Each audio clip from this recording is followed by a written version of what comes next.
नमस्कार दोस्तों स्वागत है आपका आज के वीडियो में जिसके अंदर हम लोग आज डिस्कशन करेंगे various officers of Indian parliament. Indian parliament को सुचारू तरीके से चलाने के लिए, लेजिस्लेटिव काम करने के लिए, एग्जीक्यूटिव काम, जुडिशियल काम, जो भी काम है पार्लियामेंट के, उनको सुचारू रूप से बढ़िया तरीके से करने के लिए कुछ ऑफिसर्स लगते हैं। ये ऑफिसर्स कोशिश करते हैं कि पार्लियामेंट को बढ़िया तरीके से, डेमोक्रेटिक तरीके से चलाया जा सके। तो ऐसे ऑफिसर्स के बारे में डिस्कशन बहुत जरूरी है और आज हम वो डिस्कशन करेंगे। तो सबसे पहली चीज जो है इंपॉर्टेंट ऑफिसर्स के बारे में कि वो ये है कि उनके फंक्शंस क्या हैं। फंक्शंस बहुत सिंपल है, they provide assistance to the parliament.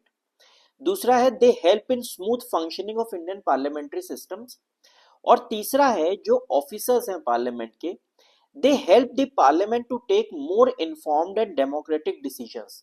यानी पार्लियामेंट बहुत इन्फॉर्म्ड और डेमोक्रेटिक तरीके से फैसले कर सके जो राष्ट्र हित में हो, देश के हित में हो, ऐसे फैसले कर सके।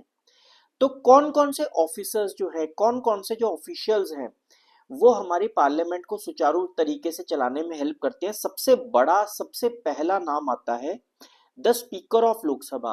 हमें पता है कि लोकसभा का जो प्रिसाइडिंग ऑफिसर है उन्हें हम स्पीकर कहते हैं। तो स्पीकर कौन है? Presiding officer of the Lok Sabha. Appointment कैसे होता है? तो स्पीकर का अपॉइंटमेंट लोकसभा के मेंबर्स के द्वारा होता है। लोकसभा के जो मेंबर्स होते हैं वो स्पीकर को इलेक्ट करते हैं। स्पीकर का काम क्या होता है? Speaker maintains order and decorum in the house of parliament. Lok Sabha के अंदर स्पीकर जो है वो डेकोरम और ऑर्डर को मेंटेन करने की, डिसिप्लिन को मेंटेन करने की कोशिश करते हैं। ये एक बहुत बड़ा काम होता है स्पीकर का, ये डिसाइड करना कि कोई बिल मनी बिल है या नहीं। हम लोगों ने बहुत डिटेल में चर्चा की थी और समझा था कि भारत में जो मनी बिल होता है उसे पास करने के लिए केवल और केवल लोकसभा लगती है।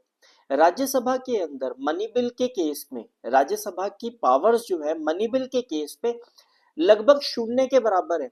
तो ऐसे में कौन सा बिल मनी बिल है और कौन सा बिल मनी बिल नहीं है, ये डिसाइड करना अपने आप में बहुत ताकतवर चीज हो सकती है। और ये ताकत केवल और केवल लोकसभा के स्पीकर के पास है। केवल स्पीकर ही इस बात को डिसाइड कर सकता है कि कोई बिल क्या वो मनी बिल है या वो मनी बिल नहीं है। और इस मामले में जुडिशियल पावर्स भी बहुत लिमिटेड है, यानी कि बहुत मुश्किल है इस बात को डिसअप्रूव करना कि क्या कोई बिल मनी बिल है या नहीं। सपोज स्पीकर ने किसी पर्टिकुलर बिल को मनी बिल कह दिया है लेकिन आपको लगता है कि ये मनी बिल नहीं है, तो आपके लिए बहुत मुश्किल है ये प्रूव करना कि क्या ये मनी बिल है या नहीं, क्योंकि इस मामले में आपकी सुप्रीम कोर्ट से रिलेटेड पावर्स भी जो है, यानी जुडिशियल पावर्स भी सुप्रीम कोर्ट की बहुत लिमिटेड होती हैं इन मामलों के अंदर।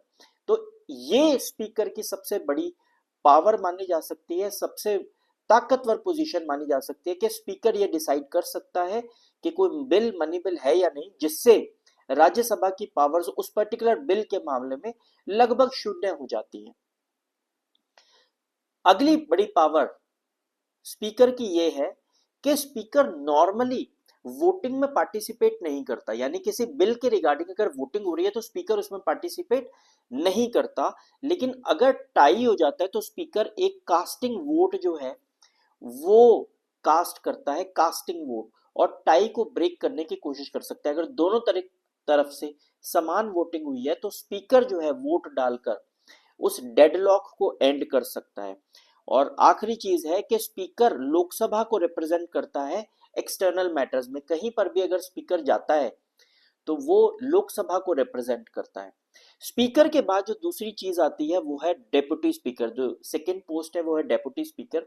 ऑब्वियसली डेप्यूटी स्पीकर को भी लोकसभा के मेंबर्स ही इलेक्ट करते हैं और वो तब काम करता है, डेप्यूटी स्पीकर तब काम करता है, acts as the presiding officer in the speaker's absence. जब स्पीकर महोदय जो है अपनी कुर्सी पर बैठे हुए नहीं है, अपना काम नहीं कर रहे हैं, एब्सेंट है, तो इस सिचुएशन में डेप्यूटी स्पीकर उनकी पोजीशन लेता है। So he performs the speaker's duties when unavailable. यानी जब स्पीकर अनअवेलेबल है तो डेप्यूटी स्पीकर उनकी पोजीशन ले सकते हैं। अगले बहुत इंपॉर्टेंट ऑफिसर होते हैं चेयरमैन ऑफ द राज्यसभा। हमारे यहाँ लोकसभा के प्रिसाइडिंग ऑफिसर को स्पीकर बुलाया जाता है, जबकि राज्यसभा के प्रिसाइडिंग ऑफिसर को चेयरमैन बुलाया जाता है। और हमारे जो चेयरमैन साहब है, जो हमारे राज्यसभा के स्पीकर होते हैं, जो राज्यसभा के प्रिसाइडिंग ऑफिसर होते हैं, वो एक्चुअली में हमारे वाइस प्रेसिडेंट ऑफ इंडिया होते हैं। तो वाइस प्रेसिडेंट ऑफ इंडिया जो है वही राज्यसभा के चेयरमैन जो है वो नियुक्त किए जाएंगे। तो वो प्रिसाइडिंग ऑफिसर होंगे राज्यसभा के, और वो राज्यसभा के सेशंस को प्रिसाइड करेंगे, उस हाउस के अंदर, राज्यसभा के अंदर डिसिप्लिन को मेंटेन करेंगे, और वो भी वोट तब तक नहीं करेंगे जब तक टाई ना हो जाए। यानी कि अगर टाई हो जाता है राज्यसभा के अंदर किसी मैटर के ऊपर डिस्कशन होते होते, जब वोटिंग होती है तो टाई हो जाता है, तो ऐसे में जो हमारे चेयरमैन है राज्यसभा के, यानी जो हमारे वाइस प्रेसिडेंट है, वो वोट करते हैं। अगली पोजीशन आती है डेप्यूटी चेयरमैन ऑफ राज्यसभा, जिनकी पोजीशन डेप्यूटी स्पीकर जैसी ही है।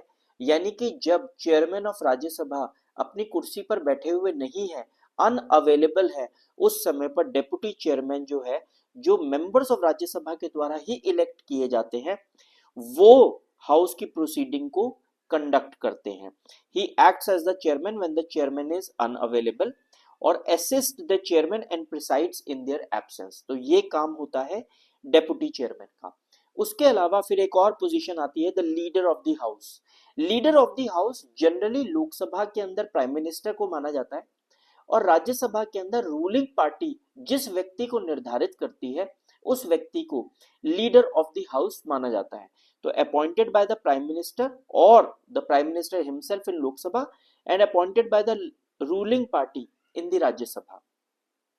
दोनों हाउसेस के अंदर ये रूलिंग पार्टी का अध्यक्ष माना जाता है। रूलिंग पार्टी का टॉप मोस्ट लीडर जो है दोनों हाउसेस के अंदर, इनको माना जाता है। यही वो व्यक्ति हैं जो सेट करते हैं लेजिस्लेटिव एजेंडा, कौन सा बिल कब पास होगा, इसके बारे में निर्धारण जो है वो कौन करता है, लीडर ऑफ द हाउस। और वो रूलिंग पार्टी की एक्टिविटीज को कोऑर्डिनेट करते हैं पार्लियामेंट के अंदर, अपने अपने हाउसेस के अंदर। राज्यसभा और लोकसभा दोनों में रूलिंग पार्टी किस तरीके से काम करना चाहती है, इस ये पूरा कंडक्ट जो है वो leader of the house conduct करते हैं। अगर लीडर ऑफ द हाउस है, यानी leader of the ruling party दोनों हाउसेस में है, तो उसी तरीके से लीडर ऑफ द ऑपोजिशन भी होगा दोनों हाउसेस के अंदर। लेकिन लीडर ऑफ ऑपोजिशन कौन होगा? लीडर ऑफ ऑपोजिशन होगा दूसरी सबसे बड़ी पार्टी जो सत्ता में नहीं है, जो सरकार में नहीं है, उसे हम ऑपोजिशन पार्टी कहते हैं। लेकिन उस पार्टी ने कम से कम 10% सीटें टोटल जीत रखी होनी चाहिए। फॉर एग्जाम्पल, हमारी लोकसभा में 543 सीट्स हैं। सपोज बीजेपी चुनाव जीत जाती है और वो 300 सीटें जीतती है, तो ऐसे में जो बची हुई 243 सीट्स हैं, उसमें कम से कम कांग्रेस को अगर लीडर ऑफ द ऑपोजिशन को अपॉइंट करना है तो कम से कम 55 सीट्स उनके पास होनी चाहिए। मान लो कांग्रेस के पास 55 सीट्स आ जाती हैं, या एक और पार्टी है आम आदमी पार्टी, उसके पास 60 सीट्स आ जाती हैं, तो ऐसे में ऑपोजिशन जो है उसकी उपाधि आम आदमी पार्टी को मिलेगी, क्योंकि उसके पास दूसरे नंबर पर सबसे ज्यादा सीटें हैं। लेकिन एक कंडीशन और है कि सबसे ज्यादा सीट्स होने के बावजूद भी आपको कम से कम 10% सीटें एक्वायर करनी है। तो यानी कि जो पार्टी रूलिंग पार्टी में नहीं है, जो रूलिंग कोalition का पार्ट नहीं है, सबसे ज्यादा सीटें हैं और सीटें कम से कम 10% है, तो ऐसी पार्टी दोनों हाउसेस के अंदर अपने अपने एक लीडर को रख सकती है, जिसको हम लोग बोलते हैं लीडर ऑफ द ऑपोजिशन। तो he represents the largest opposition party in the house, and that party must have at least 10% of the total number of seats. और ये क्या करते हैं लीडर ऑफ द ऑपोजिशन? ये सरकार को क्रिटिसाइज करते हैं, उनकी पॉलिसीज को क्रिटिसाइज करते हैं, उनके बारे में डिस्कशन करते हैं। तो इससे बेनिफिट क्या मिलता है? इससे हमारा जो डेमोक्रेसी है वो अच्छी, वाइब्रेंट रहती है, रॉबस्ट रहती है, क्योंकि रूलिंग पार्टी हमेशा ये सोचती है कि वो जो कुछ भी कर रही है देश के फेवर में कर रही है। ऊपर बैठा हुआ व्यक्ति हमेशा यही सोच रखता है कि वो जो कर रहा है वो ठीक है, अगर वो गलत भी कर रहा है तो उसको ये लगता है कि नहीं, ओवरऑल ये फायदे में ही है। लेकिन उसको ये बात का एहसास करवाना पड़ेगा कि हाँ जी, आप जो कर रहे हो ये ओवरऑल हमारी सोसाइटी हमारे देश के लिए हो सकता है हितकारी ना हो। तो ऐसे में लीडर ऑफ द ऑपोजिशन जो है वो एक बहुत इंपॉर्टेंट पोजीशन बन जाती है। उसके बाद अगली पोजीशन आती है secretary general of the parliament. Secretary general of the parliament जो है वो राज्यसभा में चेयरमैन और लोकसभा में स्पीकर के द्वारा अपॉइंटेड होते हैं, और वो पूरे के पूरे पार्लियामेंट को, लोकसभा और राज्यसभा को सुचारू रूप से चलाने के लिए जिम्मेदार होते हैं। वो स्पीकर और चेयरमैन के अंडर काम करते हैं और ये कोशिश करते हैं कि लोकसभा और राज्यसभा का जो काम है वो ठीक तरीके से चले। तो he manages the parliamentary staff and he ensures the proper functioning of the house. इनका अपॉइंटमेंट कैसे होता है? Presiding officer of the respective houses इनको अपॉइंट करते हैं, और ये दोनों हाउसेस के चीफ एडमिनिस्ट्रेटिव ऑफिसर्स होते हैं। अगली पोजीशन आती है विप्स की। विप विप को अगर हम हिंदी में पढ़े तो इसका मतलब होता है चाबुक। चाबुक किसी को सेट रखने के लिए, किसी को लाइन में चलाने के लिए, डिसिप्लिन मेंटेन करने के लिए चाबुक का सहारा लिया जाता है। हम इसको इस तरीके से समझते हैं कि मान लीजिए प्रधानमंत्री जी का ये मानना है कि कल हम किसी बिल को पार्लियामेंट में पास करवाने की कोशिश करेंगे, लोकसभा में हम कोई बिल है उसे पास करवाना चाहेंगे, और उन्हें डर है कि कहीं बिल के अगेंस्ट में ऑपोजिशन सारी इकट्ठी ना हो जाए। तो ऐसे में प्रधानमंत्री जी हो सकता है ये कह दे, ये जारी करवाए कि हमारी पार्टी का हर व्यक्ति, हर सांसद जो है कल लोकसभा या राज्यसभा में मौजूद होना चाहिए। तो ऐसे में वो ये काम अपने विप के थ्रू करते हैं, यानी बीजेपी के अंदर और कांग्रेस के अंदर या और अन्य पार्टियों के अंदर पार्लियामेंट में एक विप जरूर होगा। विप जो है वो लीडर ऑफ द हाउस जो है, उसकी लीडर ऑफ द पार्टी जो है, वो जो बात कहना चाहता है, जो बात कन्वे करना चाहता है, जो कम्युनिकेट करना चाहता है अपने एमपीज को, अपने सांसदों को, वो विप के थ्रू करवाता है। और अगर कोई सांसद अपने लीडर की बात नहीं मानता है, सपोज प्रधानमंत्री ने ये कहलवाया कि कल सारे सांसद आने चाहिए और सबको वोट करना है, लेकिन कोई एक सांसद, एक एमपी ऐसा है जो अगले दिन प्रेजेंट नहीं होता, अनअवेलेबल रहता है या वोट नहीं करता पार्टी के कहने पे, तो उसके खिलाफ डिसिप्लिनरी एक्शन लिया जा सकता है। और ये काम कौन करेगा? ये काम पार्टी का विप करेगा। यही चीज ऑपोजिशन के अंदर भी होती है, और इसीलिए विप जो है वो पार्टी वाइज होता है। बीजेपी का विप, कांग्रेस का विप, आम आदमी पार्टी का विप, इस तरीके से। तो रोल क्या है? Party official responsible for disciplining the members appointed by the political parties. So he ensures party members attend the and vote as per the party line. Acts as a communication link between party leadership and members. Members और party leadership के बीच में वो एक connectivity का काम करता है। Next आता है attorney general of India. Attorney general of India का मतलब है सरकारी वकील। वो भारत सरकार को, चाहे कांग्रेस की सरकार है या बीजेपी की सरकार है, वो सरकार को रिप्रेजेंट करता है कानूनन तरीके से, और सरकार को नेसेसरी गाइडलाइंस या एडवाइस या सजेशन देता रहता है लीगल मैटर्स के अंदर समय समय पर। तो यानी कि कोई अगर व्यक्ति की अगर आप बात लें, कोई व्यक्ति का कोई वकील है, तो वकील को कौन अपॉइंट करता है? वो व्यक्ति खुद अपॉइंट करता है। तो उसी तरीके से सरकार का वकील अटॉर्नी जनरल को कौन अपॉइंट करेगा? तो he is appointed by the president of India. क्योंकि सरकार किसकी है? द प्रेसिडेंट की। सबसे बड़ा एग्जीक्यूटिव कौन है? The president. तो प्रेसिडेंट क्या खुद ही अटॉर्नी जनरल को अपॉइंट कर देते हैं? नहीं, प्रेसिडेंट जो है प्राइम मिनिस्टर और काउंसिल ऑफ मिनिस्टर्स की मदद के बाद, उनके सजेशन के बेसिस पर हमारे देश में अटॉर्नी जनरल ऑफ इंडिया का अपॉइंटमेंट करते हैं। तो ये चीफ लीगल एडवाइजर होते हैं गवर्नमेंट ऑफ इंडिया को, और गवर्नमेंट को रिप्रेजेंट करते हैं सभी लीगल मैटर्स के अंदर। इनकी क्वालिफिकेशंस की अगर बात की जाए अटॉर्नी जनरल की, तो वो इतने क्वालिफाइड होने चाहिए कि वो डायरेक्टली सुप्रीम कोर्ट के जज भी बन सके, और सुप्रीम कोर्ट का जज बनने के लिए भी he should at least have 10 years of experience as an advocate और जज और एडवोकेट के पद पर कम से कम उन्होंने 10 साल काम किया होना चाहिए, तभी आप सुप्रीम कोर्ट का जज भी बन सकते हो या फिर भारत में अटॉर्नी जनरल बन सकते हो। आपका सबसे इंपॉर्टेंट काम है एज एन अटॉर्नी जनरल, आप प्रोवाइड करते हो legal advice to the president and the union government. आप गवर्नमेंट के बिहाफ पर सुप्रीम कोर्ट और हाई कोर्ट में प्रेजेंट होते हो, और गवर्नमेंट का अलग अलग मैटर्स के अंदर जुडिशरी के सामने पक्ष रखते हो। आप एज एन अटॉर्नी जनरल आप पार्लियामेंट्री प्रोसीडिंग्स के अंदर पार्टिसिपेट कर सकते हो, आप पार्लियामेंट में बैठ सकते हो। इसके अलावा आप देश की किसी भी अदालत के अंदर जाकर बैठ सकते हो, आप पार्लियामेंट में बैठ सकते हो और वहां पर बैठकर आप जो है पार्लियामेंट्री प्रोसीडिंग्स में पार्टिसिपेट भी कर सकते हो, बोल भी सकते हो, लेकिन आप पार्लियामेंट में वोट नहीं कर सकते। हम वकील को कब तक रखते हैं? जब तक हमारा मन होता है। तो पोजीशन वकील की कब तक रहेगी? जब तक सरकार उनसे खुश है। तो जब तक प्रेसिडेंट खुश है अपने अटॉर्नी जनरल से, तब तक जो है अटॉर्नी जनरल की पोजीशन पर बने रहेंगे।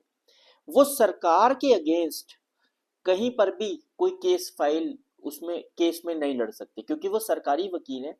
तो सरकार के अगेंस्ट अटॉर्नी जनरल कभी भी किसी पार्टी को रिप्रेजेंट नहीं कर सकते, कोई ऐसी पार्टी को वो कभी रिप्रेजेंट नहीं कर सकते जो सरकार के खिलाफ केस फाइल करके बैठी हुई है और सरकार के खिलाफ लड़ रही है। और आखिरी चीज, जैसे कि अटॉर्नी जनरल हमारी सेंट्रल गवर्नमेंट को रिप्रेजेंट करता है, वैसे ही advocate general of the state जो है वो हमारी एडवोकेट जनरल जो है वो स्टेट गवर्नमेंट को रिप्रेजेंट करता है। तो जैसे प्रेसिडेंट अटॉर्नी जनरल को अपॉइंट करते हैं, वैसे गवर्नर स्टेट के अटॉर्नी जनरल यानी एडवोकेट जनरल को अपॉइंट करते हैं। तो he is similar to the attorney general but at the state level, and secondly he is appointed by the governor of the respective state. तो जैसे centre में attorney general होता है, वैसे स्टेट के अंदर we have advocate general. Next है pro tem speaker. आखिरी पोजीशन, आखिरी ऑफिसर जो हम लोग आज डिस्कस करेंगे वो है प्रो टेम स्पीकर। स्पीकर हम लोगों ने डिस्कस कर लिया। स्पीकर कब अपॉइंट किया जाता है? जब नई लोकसभा आती है तब नया स्पीकर अपॉइंट किया जाता है, ये हम सब लोग जानते हैं। लेकिन जब नई लोकसभा बनकर आई, तैयार हुई, ऐसे में फर्स्ट सेशन को प्रिसाइड कौन करेगा? जब नई लोकसभा बनकर आई है तो ऐसे में पहला सेशन प्रिसाइड कौन करेगा? तो उस पहले सेशन के लिए जिसमें सारे के सारे एमपीज ओथ लेते हैं और जिसके अंदर स्पीकर के लिए चुनाव होता है, उस सेशन को प्रिसाइड कौन करेगा? उस सेशन को प्रिसाइड करेगा प्रो टेम स्पीकर या फिर स्पीकर प्रो टेम। ये एक टेम्परेरी स्पीकर होता है लोकसभा का, जिन्हें पहली मीटिंग के अंदर अपॉइंट किया जाता है। किसके द्वारा? प्रेसिडेंट ऑफ इंडिया के द्वारा। ये क्या काम करते हैं? ये स्वेरिंग इन ऑफ एमपीज, नए एमपीज की स्वेरिंग इन को एडमिनिस्टर करते हैं और साथ ही साथ जो नया स्पीकर अपॉइंट होना है उनके इलेक्शंस को ओवरसी करते हैं, उसको उनके इलेक्शंस को एडमिनिस्टर करते हैं। तो इस तरीके से स्पीकर प्रो टेम जो है वो नए एमपीज की जो ओथ सेरेमनी है उसको अंडरटेक करते हैं और नई लोकसभा के अंदर जो स्पीकर अपॉइंट होना है उसकी अपॉइंटमेंट का जो प्रोसीजर है उसको एडमिनिस्टर करते हैं। तो इस तरीके से हमारी पार्लियामेंट के ये ऑफिसर्स जो हैं वो हमारी पार्लियामेंट को बढ़िया तरीके से, इंडिपेंडेंट तरीके से, ऑटोनॉमस तरीके से, डेमोक्रेटिक तरीके से, इन्फॉर्म्ड तरीके से चलाने में हमारे को सपोर्ट करते हैं और हेल्प करते हैं। तो मैं समझता हूँ कि स्पीकर्स, डिप्टी स्पीकर्स, चेयरमैन और बाकी ऑफिसर्स के बारे में अब आप जान गए होंगे। ये लेक्चर आपको कैसा लगा कमेंट बॉक्स में ज़रूर बताइएगा। वीडियो को लाइक और शेयर ज़रूर कीजिएगा और चैनल को ज़रूर सब्सक्राइब करिएगा। अगले वीडियो में हम नए टॉपिक के ऊपर डिस्कशन करेंगे। Very good luck for your examinations and जय हिंद।